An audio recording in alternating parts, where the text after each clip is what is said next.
একজন নেত্রী যিনি ১৫ বছর ধরে পশ্চিমবঙ্গের রাজনীতিকে নিজের মুঠোয় রেখেছিলেন, যার দলের কর্মীরা বলতো মমতা ছাড়া বাংলা অচল। সেই মমতা বন্দ্যোপাধ্যায় ২০২৬ সালে নিজের সবচেয়ে নিরাপদ আসন ভবানীপুরেও হারলেন ১৫,০০০ ভোটের ব্যবধানে। বিজেপি পেল ২০৬ আসন, তৃণমূল পেল মাত্র ৮৩। কিন্তু প্রশ্ন হল, এটা কি শুধুই বিজেপির জয়, নাকি মমতা নিজেই নিজের পতনের রাস্তা তৈরি করেছিলেন? আজকের ভিডিওতে আমরা বিশ্লেষণ করব ৬টি গভীর কারণ, শুধু সংখ্যায় নয়, পশ্চিমবঙ্গের মানুষদের সাইকোলজি এবং কৌশলের দৃষ্টিতে।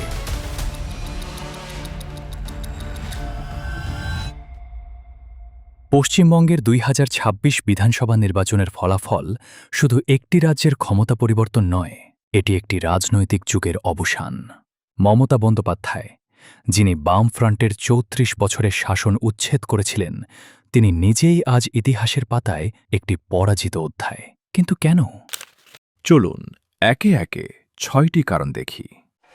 কারণ ১, ১৫ বছরের ক্ষমতার ভার, অ্যান্টি ইনকামবেন্সি। ২০১১ সালে মমতা ক্ষমতায় এসেছিলেন পরিবর্তনের স্লোগান নিয়ে। বাম দলের ৩৪ বছরের একচেটিয়া শাসনের বিরুদ্ধে মানুষ তাকে ভোট দিয়েছিল। কিন্তু ২০২৬-এ এসে দেখা গেল সেই পরিবর্তনই হয়ে গেছে তার সবচেয়ে বড় শত্রু। ১৫ বছরে টিএমসির বিরুদ্ধে জমেছিল কাটমানি কেলেঙ্কারি, সিন্ডিকেট রাজনীতি, স্কুল নিয়োগ দুর্নীতি, লক্ষ্মীর ভাণ্ডার, কন্যাশ্রী, স্বাস্থ্যসাথী।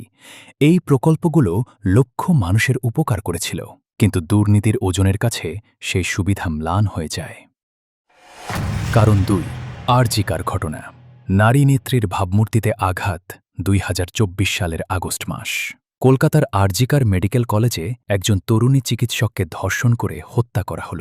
সারা ভারতে আন্দোলন হল, পশ্চিমবঙ্গের রাস্তায় হাজার হাজার মানুষ নামলেন। কিন্তু সমস্যা হল, মমতা নিজেই ছিলেন স্বরাষ্ট্রমন্ত্রী এবং স্বাস্থ্যমন্ত্রী। এই ঘটনা তাই সরাসরি তার প্রশাসনিক দায়িত্বের প্রশ্ন তুলল।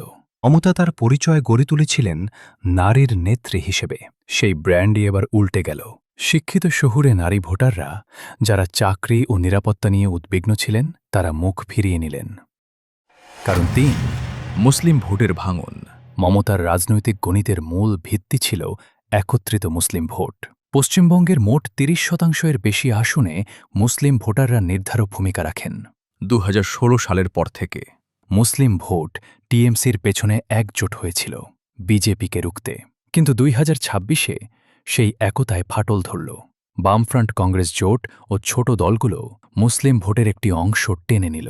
ফলে অসংখ্য কাছাকাছি আসনে, যেখানে ৫০০ থেকে ১,০০০ ভোটের ব্যবধান ছিল, টিএমসি হেরে গেল। কারণ ৪, হিন্দু ভোটের একত্রীকরণ। এই নির্বাচনে বিজেপি সফলভাবে হিন্দু ভোটারদের জাতি ও অঞ্চলের সীমা পেরিয়ে একত্রিত করতে পারল। মাটুয়া সম্প্রদায়, বাঙালি হিন্দু, অবাঙালি হিন্দু ব্যবসায়ী, সবাই এবার একই দিকে। ভবানীপুরের উদাহরণ দেখুন। এই আসনে প্রায় ৪২% বাঙালি হিন্দু, ৩৪% অবাঙালি হিন্দু এবং ২৫% মুসলিম ভোটার ছিলেন। আগে অবাঙালি হিন্দুরা বিজেপির দিকে ছিলেন, এবার বাঙালি হিন্দুরাও সরে গেলেন। এই দুই সম্প্রদায়ের সমন্বয় সিদ্ধান্তমূলক হয়ে উঠল। মমতা গণনার শুরুতে ১৯,০০০ ভোটে এগিয়েছিলেন।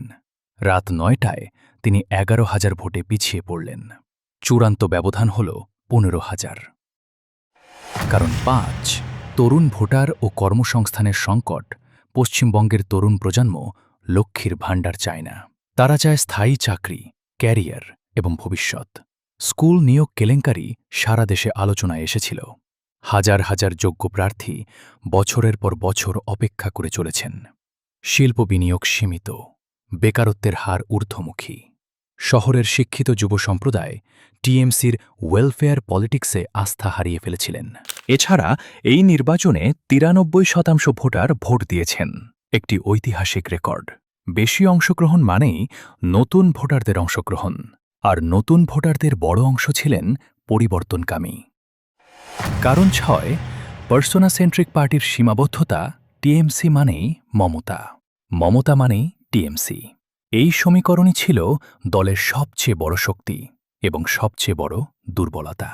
দলের সকল সিদ্ধান্ত কেন্দ্রীভূত ছিল একজনের কাছে দ্রুত রাজনৈতিক প্রতিক্রিয়া দেখানো সম্ভব হতো কিন্তু যখন নেতার ভাবমূর্তি নষ্ট হল পুরো দল কাঁপল টিএমসির সংগঠন অনেক শক্তিশালী ছিল কিন্তু বিজেপি ৩০% বেশি বুথে পোলিং এজেন্ট না রেখেও জিতল এই হল পার্থক্য টিএমসি লড়েছিল অর্গানাইজেশন দিয়ে বিজেপি লড়েছিল ন্যারেটিভ পোলারাইজেশন এবং গ্রাসরুটস মোবিলাইজেশন দিয়ে তাহলে মমতার পতনের কারণ কি শুধুই বিজেপির উত্থান না এটা ছিল একটি লেয়ার্ড ফেলিওর দুর্নীতি ব্র্যান্ড ক্ষয় গণিতের ভুল হিসাব এবং একজন নেত্রীকে ঘিরে পুরো দলের অতিরিক্ত নির্ভরশীলতা মমতা এখনও বাংলার রাজনীতিতে একটি শক্তিশালী নাম ইতিহাস তাকে মনে রাখবে কিন্তু ২০২৬ প্রমাণ করল রাজনীতিতে সেন্টিমেন্টের চেয়ে এরিথমেটিক বড় আর এরিথমেটিক সবসময় সত্য কথা বলে মমতা আবার ফিরে আসতে পারবেন কিনা সেটা নির্ভর করবে তিনি নিজেকে নতুনভাবে গড়তে পারবেন কিনা তার উপর আপনার কি মন্তব্যে জানান মমতার কি রাজনৈতিক পুনরুত্থান সম্ভব ভিডিওটি ভালো লাগলে লাইক করুন শেয়ার করুন এবং চ্যানেলটি সাবস্ক্রাইব করুন কারণ এ ধরনের বিশ্লেষণ আমরাই করি